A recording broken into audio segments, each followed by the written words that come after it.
Добрый вечер или добрый день, кому как угодно. Вот пришла очередная посылочка для моей камеры GoPro из Китая. Сейчас мы вместе посмотрим, что это такое.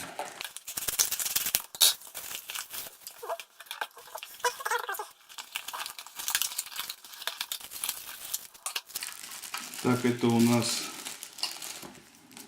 рамочка, в смысле непромыкаемый бокс для GoPro 5. Вот. Выбирал ее для чего такую? Чтобы можно было камеру вставлять в бокс, не снимая с нее объектив. Сейчас мы вместе посмотрим, померяем, как это будет подходить.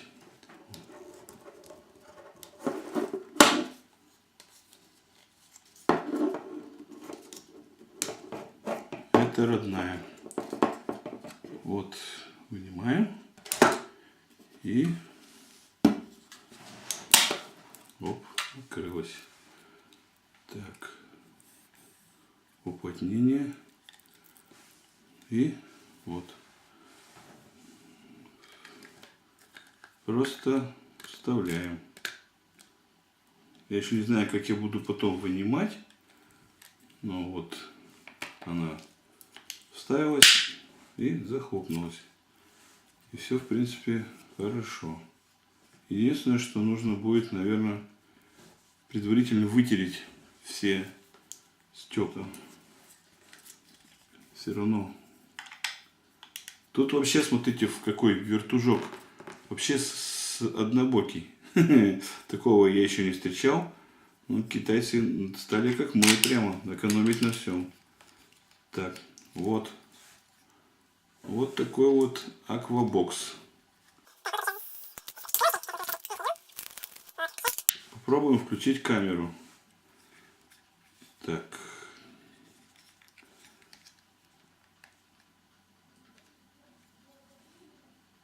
Камера включилась. Вот такой вот экран. Экран через нее не работает, но у нас камера работает на голос. Сейчас попробую сквозь этот чехол, так скажем, сказать камеру. GoPro, старт видео. GoPro, старт видео.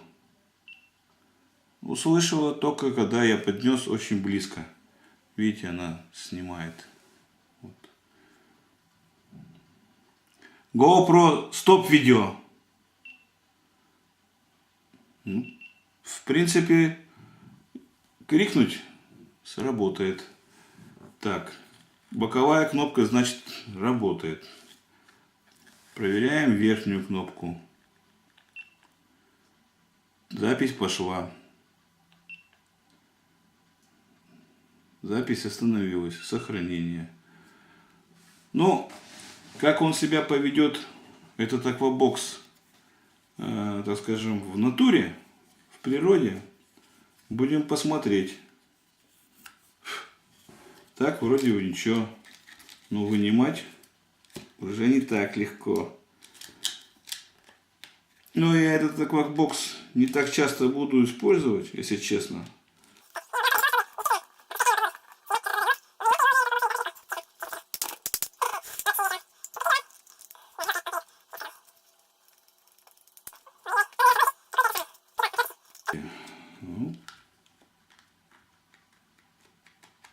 О, только благодаря ногтям.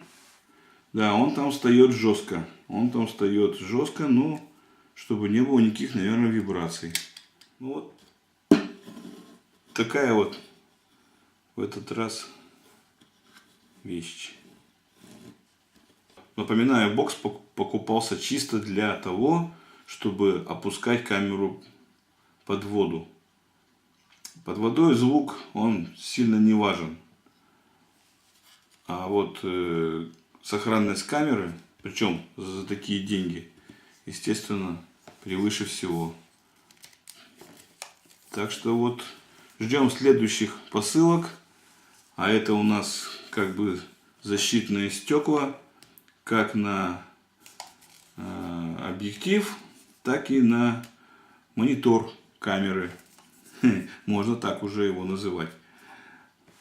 Всего хорошего, до свидания.